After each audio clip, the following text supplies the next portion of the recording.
Welcome to the story. Don't forget to like, subscribe, and support me.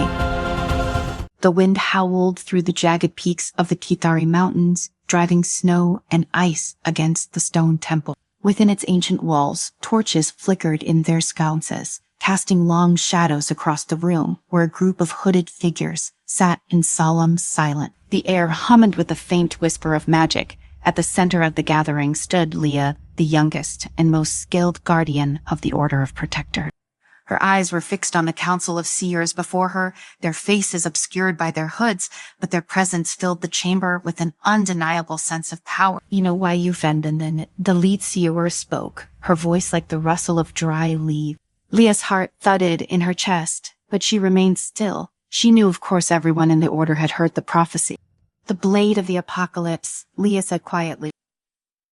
"Yes," the seer responded, "the time has come, the blade has resurfaced, and its power threatens the very fabric of our world. Only you, Leah, have the strength to destroy it." Leah swallowed, her throat tight. She had trained for this her entire life, preparing for the moment when she would face the ultimate challenge. The weight of destiny hung heavy on her shoulders, but beneath the surface, there was something else, something darker. A whisper in her mind, faint but insistent, urging her toward the blade. "We entrust you with this sacred mission," the seer continued. "You must find the sword and destroy it before it falls into the wrong hand. If the blade's power is unleashed, it will bring ruin to all." Leah nodded, though unease coiled in her stomach like a snake. She had heard the stories about the sword, Sad's power, how it was forged by an ancient sorcerer who sought to bend reality to his will. It was said that the blade could reshape the world, its magic growing stronger with each soul it claimed. But it was also cursed, corrupting those who sought to wield it. The task ahead was clear, but Leah could not shake the feeling that the blade had already begun to affect her, even from a distance. The council dismissed her with a blessing, and Leah left the chamber, her mind a whirlwind of thought. Elder Rael, her mentor and the one who had raised her since childhood, waited for her at the temple's entrance. His weathered face softened with concern as she approached. "I had hoped this day would never come," Rael said, his voice heavy with sorrow. Leah managed a weak smile. "You always knew it would." Rael sighed, placing a hand on her shoulder. "Be careful, Leah. The sword's shadow power is unlike anything you've faced before. It will try to lure you and tempt you with promises of greatness. You must stay true to your mission." "I will," Leah promised, though her chest tightened as the words left her lip. Rael studied her face for a moment longer, then nodded. "The blade is hidden in the ruins of Iralath, beyond the Veil of Shadow. You'll face dangers there, both physical and otherwise. Trust in your training and in yourself." Leah set off that very night, traveling alone through the frozen wilderness. The cold bit at her skin, but she pressed on, her mind focused on the task at hand. Yet despite her resolve, the whispers grew louder as she neared the Veil of Shadow. They spoke of power, of the possibility of reshaping the world, of ending the suffering she had seen during her travel. And most troubling of all, they spoke of how she could wield that power. The journey to Iralath took days, the landscape becoming more treacherous with each passing hour. The Veil of Shadows was aptly named a place where the sun barely penetrated the thick, twisted trees, and the air was thick with an unnatural gloom. As Leah navigated the narrow rocky paths, she felt the presence of dark magic all around her, watching her, waiting for her to falter. Her hand rested on the hilt of her sword as she walked, her senses alert. She knew the dangers were not just physical. The magic of the blade would play tricks on her mind, test her resolves. Still she pressed on, determined to fulfill her duty. When she finally reached the ruins of Iralath, the sight that greeted her was both awe-inspiring and ominous. The ancient city, long abandoned, lay in crumbling disrepair, its once great towers reduced to jagged silhouettes against the darkening sky.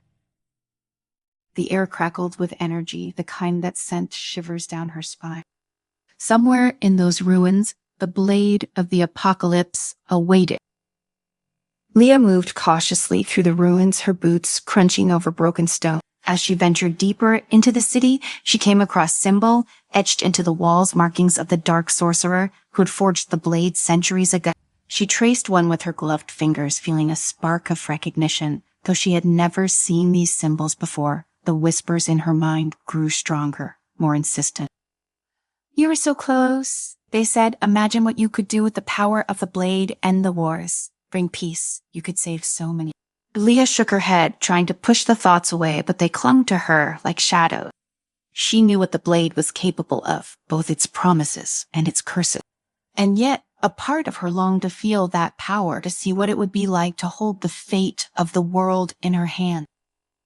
At last, she reached the heart of the ruins, a grand hall. Its ceiling collapsed, allowing the pale light of the moon to spill across the floor.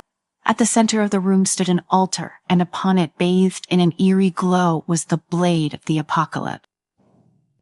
It was beautiful in a way that was both mesmerizing and terrifying. The sword set's black metal gleamed in the moonlight, and strange runes pulsed along its length. Leah could feel its power from where she stood, a thrumming energy that called out to her, pulling her closer. She took a step forward, then another, her heart pounding in her chest. The air was thick with magic, the kind that made her skin tingle. Every instinct screamed at her to turn back, to destroy the blade and fulfill her duty. But the closer she got, the harder it was to resist the pull. The whispers became a chorus now, filling her mind with visions of a world she could shape, a world where she could end the suffering she had seen, where she could bring justice to those who had been wronged. All it would take was one simple act, one choice. She reached out, her fingers trembling, and grasped the hilt of the sword. The moment her skin touched the blade, a jolt of energy surged through her body. Leah gasped, her breath catching in her throat. The power was overwhelming, intoxicating. She could feel it seeping into her veins, filling her with a strength unlike anything she had ever known. And with it came the promise of more power, more control. All she had to do was keep the sword. For a moment, Leah stood frozen, the sword in her hand, her mind racing. She knew what she had to do. She had to destroy it, but the thought of letting go, of giving up that power, seemed impossible. "You don't have to destroy it," the whisper said. "You can use it. You can protect the world with it. You can be the one to end the suffering, to bring peace. No one else can do it like you can." Leah clenched her jaw, her grip tightening on the sword. It would be so easy to give it, to take the power and use it for good. But deep down, she knew the truth. The blade's and its power wasn't hers to control. It would consume her just as it had consumed those before her. With a cry of anguish, Leah raised the sword above her head, preparing to bring it down on the altar, to shatter it once and for all. But before she could strike, a voice echoed through the hall. "Leah." She spun around, her heart leaping into her throat. Elder Rael stood at the entrance to the chamber, his face etched with sorrow. His gaze fell on the blade in her hand, and his expression darkened. "You can too do this," Rael said, stepping forward slowly. "The blade's sense power is too great. It will destroy you just as it has destroyed others before you." Leah sat, chest tightened, her mind a whirlwind of confusion and fear. She thought she could handle it, thought she could resist its pull. But now, standing on the edge of destruction, she wasn't so sure. "I have to," she whispered, her voice trembling. "I have to destroy it." Reno shook his head. "Not like this. The blade's magic has already taken hold of you. It's sank, clouding your judgment. You need to let it go." "I can three," Leah said, her grip tightening on the hilt. "I can let it go." Rael took another step forward, his eyes pleading. "Please, this isn't who you are. You were stronger than this. You retrained your whole life to protect the world, not to destroy it. Don't let the blade take that away from you."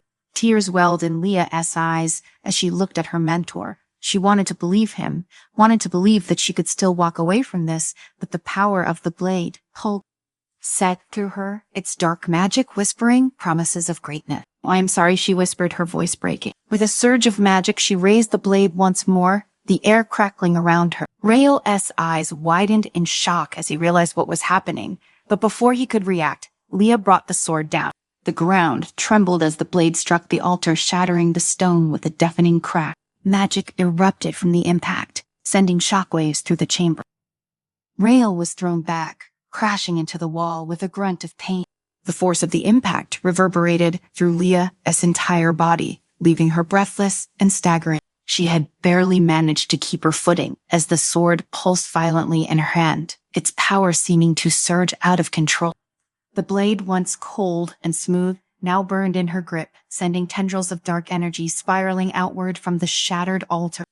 Leah blinked, her vision swimming as the world around her flickered. Shadows stretched and warped in unnatural ways, crawling along the walls like living things. The whispers in her mind had become a roar, a cacophony of voices that urged her to embrace the power, to give herself fully to the magic of the sword. She could feel its pull deeper and stronger than before, and the realization hit her with sudden clarity. She had awakened something far worse than she'd anticipated. Across the room, Rael groaned, struggling to rise from where he had been thrown against the wall. Leah's heart twisted with guilt as she watched her mentor drag himself to his feet, his face pale and stricken with pain. He met her gaze, his eyes filled with a mixture of fear and sorrow. "Leah, please," his voice was barely a whisper, and it was clear he was hurt. But Leah couldn't bring herself to look away from the sword. It was no longer just a weapon, it became something more, something alive. The runes etched into its blade glowed fiercely, and the air around it shimmered with dark energy, twisting and distorting reality. The whispers in her mind had now taken on a familiar tone, one that sent chills down her spine. "You've begun it now. You've opened the way. There is no turning back." Her hands trembled. Part of her screamed to let go of the sword, to cast it away before it consumed her completely. But the other part, the one that had always sought strength, that had always dreamed of wielding true power, urged her to hold on. With the blade in her grasp, she could reshape the world and the wars, bring justice to the oppressed. The temptation gnawed at her like a hunger that couldn't be sated. Rael stumbled toward her, leaning heavily on the wall for support. "Leah, the sword is using you. You need to destroy it before it destroys everything else." "I know," Leah whispered, her voice cracking, but even as she said the words, she couldn't bring herself to loosen her grip on the hilt. The magic flowed through her like wildfire, feeding on her desires, her doubts, her fear. It felt good, intoxicating, and it whispered promises of greatness. "You don't know," Rael said, his tone desperate. "You think you can control it, but no one ever has. It's feeding off you, turning you into something you're not." "I can end it," Leah insisted, her eyes fixed on the blade. "I can end all the suffering, isn't that what we were meant to do?" Rael shook his head, his face ashen. "Not like this. You're not ending anything. You're becoming the very thing you've sworn to fight." Leah's chest heaved with ragged breaths, the conflict raging inside her. The sword pulsed with dark energy, each beat in rhythm with her heart. She could feel the magic digging deeper into her soul, claiming more of her with every passing second. She wanted to let go, but she couldn't trust. She wouldn't. "They don't understand," the whispers told her. "They never will.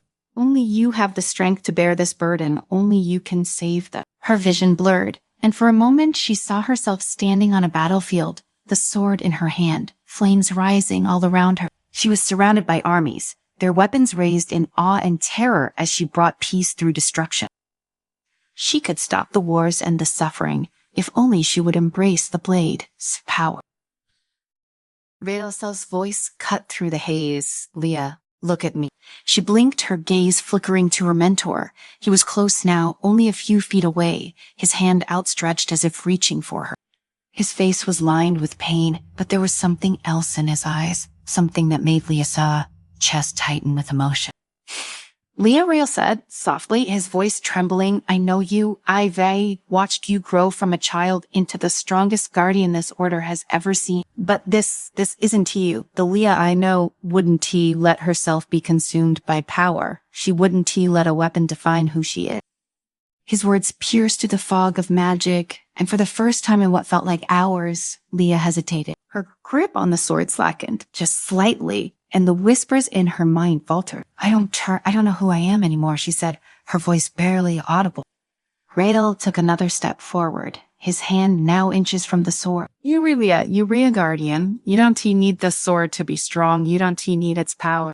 Tears welled in Leah's eyes, her chest aching with the weight of her conflict. She could feel the blade's pull urging her to strike, to silence Rael, to seize her destiny. But beneath it all, she could still hear the faint echo of her own voice, the voice of the girl who had once believed in duty and honor in protecting the world from darkness. With a shuddering breath, Leah released her grip on the sword. The blade fell from her hand, clattering to the ground with a sound that echoed through the chamber. The dark energy that had filled the room dissipated, fading into the shadows as quickly as it had come. Leah stumbled backward, her legs weak, and Rael caught her before she could collapse. "It's all over," Rael whispered, relief flooding his voice. "You did it." But Leah shook her head, tears streaming down her face. "It's not over." she said, her voice hollow. I nearly. Rael held her close, his arms steady despite the pain in his body. You made the right choice, he said. That's all that mattered. For a long moment they stood in silence, the weight of the past few hours pressing down on them both. The sword lay on the ground, inert once more, its power no longer thrumming in the air. But Leah knew that the threat wasn't truly gone, not as long as the sword remained intact. We need to destroy it, she said quietly, pulling away from Rael for real this time. Rael nodded, his face grim. They're sent away, he said, but it won't be easy. Leah wiped the tears from her face, steeling herself for what lay ahead. I am ready. Together, they gathered what remained of their strength and set to work. Rael guided her through the steps of an ancient ritual, one that had been passed down through the order for generations. It was the only way to sever the blade's connection to the world, to ensure that its power could never again be unleashed. Hours passed as they worked, the strain of the magic taking its toll on them both. But Leah didn't falter, not this time. She knew what was at stake, and she knew that she had to see this through to the end. Finally, as the first light of dawn broke over the horizon, the ritual was complete. The sword, once so powerful, now lay in pieces, its dark energy dispersed into the ether. Leah stared down at the broken blade, a mixture of relief and sorrow washing over her. It was over. The threat of the blade of the apocalypse had been ended, but the scars it had left behind both on the world and on her would take much longer to heal. Rael placed a hand on her shoulder, offering her a tired but reassuring smile. You did it, Leah. You saved us all. Leah nodded, though the weight of her actions still pressed heavily on her heart. I didn't try to do it alone, she said quietly. Together, they turned away from the ruins of Erelath, leaving the shattered blade behind them. The world outside was still cold and desolate, but Leah knew that there was hope. She had faced the darkness and emerged on the other side, scarred but stronger for it. And though the whispers of the blade had been silenced, Leah knew that the real battle, the battle to remain true to herself, had only just begun.